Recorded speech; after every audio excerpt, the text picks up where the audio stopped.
వరంగల్ ఎదురు కాల్పులు ముమ్మాటికి బూటకపు కాల్పులే అని విపక్షాలు ఆరోపించాయి.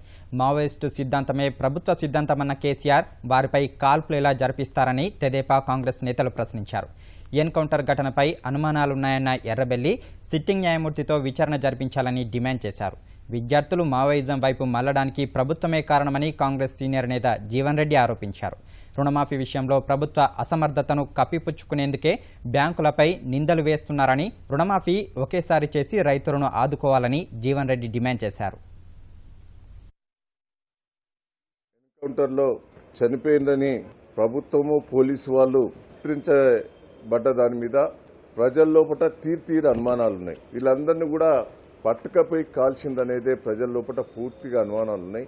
వీటి మీద సిట్టింగ్ జడ్జి తోటి విచారణ చేయించాలని తెలుగుదేశం పార్టీ పరంగా మేము డిమాండ్ చేయడం జరుగుతున్నది. శృతి, విద్యాసాగర్ రెడ్డి వీళ్ళిద్దరు కూడా తెలంగాణ కోసం పోరాటం చేసిన వీరులే. వాళ్ళు కొంత నక్సలెట్ భావాలు ఉన్నా గానీ తెలంగాణ కోసం పోరాటం చేసిన వీరులు వీళ్ళిద్దరు.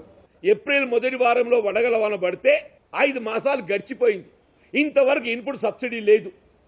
రైతు ఆత్మహత్యలు చేసుకుంటున్నంటే దాని బాధ్యులు మీరు కాదా అని చెప్పంటూ నేను నిన్న వరంగల్లో ఎన్కౌంటర్ తాడూరులో పాపం ఆ ఇద్దరు, ఆ విద్యాసాగర్ రెడ్డే గాని సోదరి మహితే కానివ్వండి కాక చెప్పంటున్నా, తెలంగాణ రాష్ట్ర ఏర్పాటు ఉద్యమంలో చురుగ్గా పాల్గొన్నారు.